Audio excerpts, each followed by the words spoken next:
Shalom, selamat pagi, salam ngopi aja. Ngobrol pagi sama Yesus. Mari saudara-saudara, hari kemarin adalah hari ibadah minggu. Mungkin juga merayakan hari Pentakosta, tapi harus ada yang perlu kita belajar tentang hari Pentakosta. Kita harus tahu, yang pertama ialah bahwa Yesus yang naik ke surga, bukan pribadi yang lain, bukan nabi yang lain, bukan rasul, bukan murid. Hanya Yesus yang naik ke surga. Sehingga ketika Yesus naik ke surga, kita diminta untuk mempunyai suatu keyakinan bahwa murid-muridnya termasuk saya dan saudara pada zaman sekarang ini harus memiliki suatu iman, percaya yang harus sangat teguh, menantikan kedatangan Tuhan untuk yang kedua kalinya. Sebab dikatakan sebelum ia naik ke surga, yaitu mengatakan pada suatu hari ketika ia makan bersama-sama dengan mereka, Yesus melarang mereka meninggalkan Yerusalem dan menyuruh mereka tinggal di situ menantikan janji Bapa yang demikian katanya, telah kamu dengar daripadaku, sebab Yohanes membaptis dengan air, tetapi tidak lama lagi kamu akan dibaptis dengan Roh Kudus. Ada dua hal, bahkan tiga, yang perlu kita tahu tentang hari Pentakosta, yaitu sebelum hari Pentakosta, kita harus punya keyakinan dan punya kepastian bahwa hanya Yesus yang naik ke surga. Bukan pribadi yang lain, bukan para murid, bukan siapapun, tapi Yesus yang naik ke surga. Yesus naik ke surga tidak dibantu siapapun, tidak dibantu dengan kuasa manapun.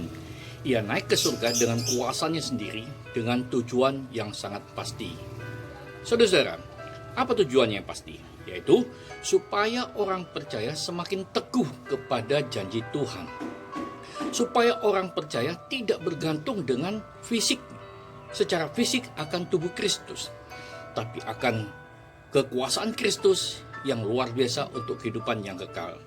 Yang kedua, kenaikan Yesus naik ke surga ialah untuk menyediakan rumah bagi orang percaya, yaitu rumah kekekalan bagi mereka yang kelak bertemu dengan Yesus.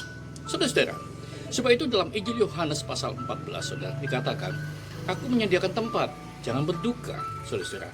Dan yang ketiga ialah Yesus naik ke surga untuk saatnya bagi Roh Kudus yang diutus Bapa, bagi Roh Kudus pribadi Tritunggal dicurahkan kepada orang yang percaya. Saudara-saudara, sebab itu dia naik ke surga, menantikan kedatangan Tuhan dengan janji Roh Kudus dan firman-Nya yang dimeteraikan dengan kuatnya. Saudara-saudara, sebab itu kita harus tahu betapa indahnya ketika Yesus naik ke surga, dan betapa mulianya ketika Yesus juga turun dari surga menjemput kita semua. Saudara-saudara yang kasih dalam Tuhan, yang mungkin 2000 tahun yang lalu, 10 hari setelah Yesus naik ke surga, murid-murid menantikan kedatangan Roh Kudus di loteng Yerusalem. Maka tercurahlah dalam Kisah Rasul pasal 2 dikatakan, ketika tiba hari Pentakosta, semua orang percaya berkumpul di satu tempat. Tiba-tiba turunlah dari langit suatu bunyi seperti tiupan angin keras yang memenuhi seluruh rumah di mana mereka duduk. Dan nampaklah kepada mereka lidah-lidah seperti nyala api yang bertebaran dan hinggap pada mereka masing-masing. Maka penuhlah mereka dengan Roh Kudus. Lalu mereka mulai berkata-kata dalam bahasa-bahasa lain, seperti yang diberikan oleh Roh itu kepada mereka untuk mengatakannya.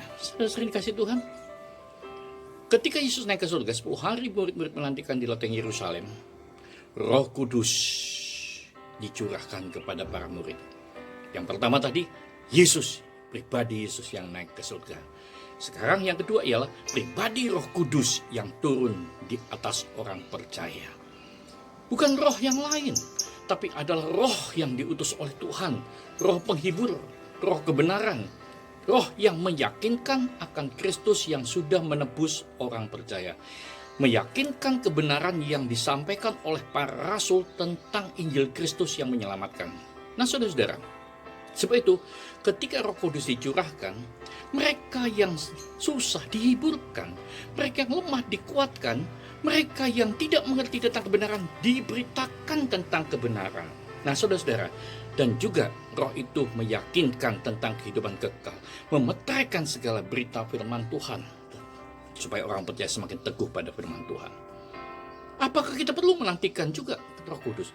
Bagi yang belum percaya tentang Yesus, berdoalah, minta Roh Kudus dicurahkan supaya engkau percaya. Karena pada saat ini hanya Roh Kudus yang membuat semua orang percaya tentang Kristus. Saudara-saudara, bagi mereka yang sudah menerima Roh Kudus, peliharalah Roh Kudus, supaya Roh Kudus itu senantiasa ada dalam diri orang percaya. Dan kita juga bersama dengan Roh Kudus memberitakan kebenaran firman. Kebenaran tentang Kristus, bukan kebenaran tentang yang lain. Nah, saudara-saudara, tiba saatnya kita harus percaya bahwa kita bersama dengan Roh Kudus bekerja memberitakan Injil, supaya banyak orang diselamatkan, percaya pada Yesus.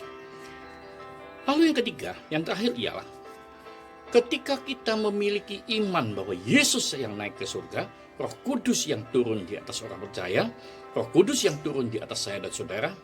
Yang ketiga, tujuan dari semuanya itu adalah perjumpaan kita dengan Tuhan kelak. Adalah hujan akhir yang dinantikan orang percaya. Ini perjumpaan kita dengan Tuhan, yaitu di mana kita selesai dengan masa kefanaan. Saya tidak bicara tentang hal mati, tapi selesai dengan masa kefanaan. Memikirkan perkara yang di atas, tidak lagi duniawi. Selesai dari percaya dan harap untuk terima kekekalan. Iman, harap ketika kita berjumpa dengan Tuhan di surga tidak ada lagi. Tapi ada kasih bersama dengan Yesus, yaitu kesempurnaan dan kekekalan. Yang ketiga, ketika kita berjumpa dengan Tuhan, yaitu selesai dan melanjutkan hidup kekal bersama Tuhan Yesus. Saudara-saudara, firman Tuhan menjelaskan supaya ketika kita berjumpa dengan Tuhan pada masanya, kita akan memiliki nilai-nilai hidup yang diberkati dan memberkati. Dan saya percaya, mari kita gunakan waktu-waktu ini menuju waktu yang luar biasa bersama dengan Kristus. Karena kita tahu ketika kita selesai dengan kefanaan ini, lalu Tuhan mengatakan dalam Wahyu 22 ayat 20 sampai 21 mengatakan demikian, ya, aku datang segera. Amin. Saya selalu mengatakan, amin, Tuhan datang segera. Dan apa yang terjadi? Datanglah Tuhan Yesus, datang. Karena itulah yang kami nantikan. Dan percayalah, kasih karunia Tuhan Yesus memberkati kita, menyertai kita dari sekarang sampai Tuhan Yesus datang kedua kalinya. Percayalah, Tuhan Yesus naik ke surga mempunyai nilai yang luar biasa.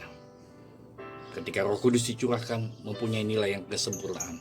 Ketika kita siap untuk berjumpa dengan Tuhan, menyempurnakan apa yang menjadi karya Allah, yaitu keselamatan dari Tuhan Yesus Kristus untuk kita semua yang percaya.